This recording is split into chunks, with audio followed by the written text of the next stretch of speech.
Кремль їх не відпустить. Росія не збирається звільняти 24 українських моряків і захоплені поблизу Керченської протоки кораблі. Хоч саме цього 25 травня вимагали судді трибуналу ООН з морського права.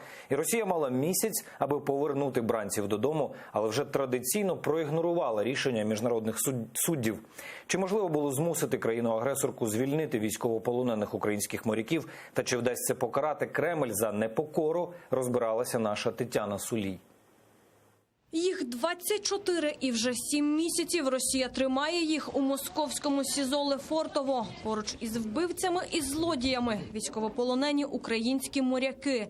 25 травня у Гамбурзі 19 із 20 суддів трибуналу ООН з морського права дали Росії рівно місяць, аби звільнити бранців і 3 захоплені кораблі. Всі 24 мали б назавжди залишити тюремну камеру, сісти у літак і повернутися додому, в Україну.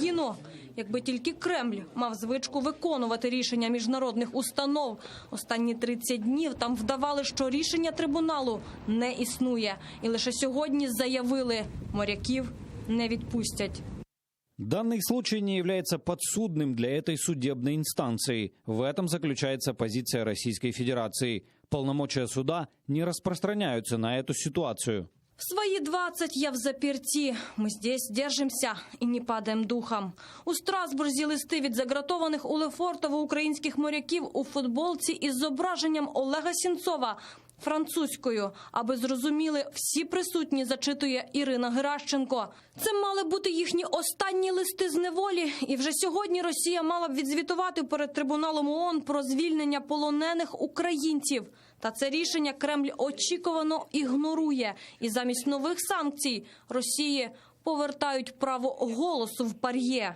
Що найганебніше, це рішення було прийнято 25 червня, в той день, до якого дата, така червона лінія, до якої Російська Федерація мала звільнити українських моряків згідно рішення трибуналу. Ми і сюди привезли листи від українських моряків, і немає такого виступу, де ми не згадуємо наших моряків. Звільнити полонених українських моряків мало бути добровільним рішенням Кремля, каже адвокат Микола Полозов. Законних способів змусити Росію виконувати рішення міжнародних установ поки що не існує. Нету какого-то спецназа судебных приставов, которые бы приехали в Кремль и заставили Путина подписать какие-либо документы об освобождении военнопленных моряков.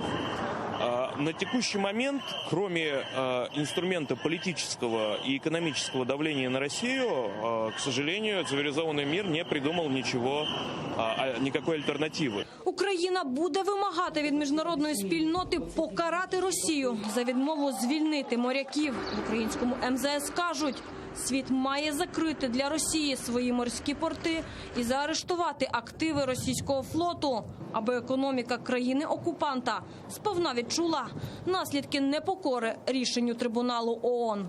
Тетяна Сулій, Заман, АТР.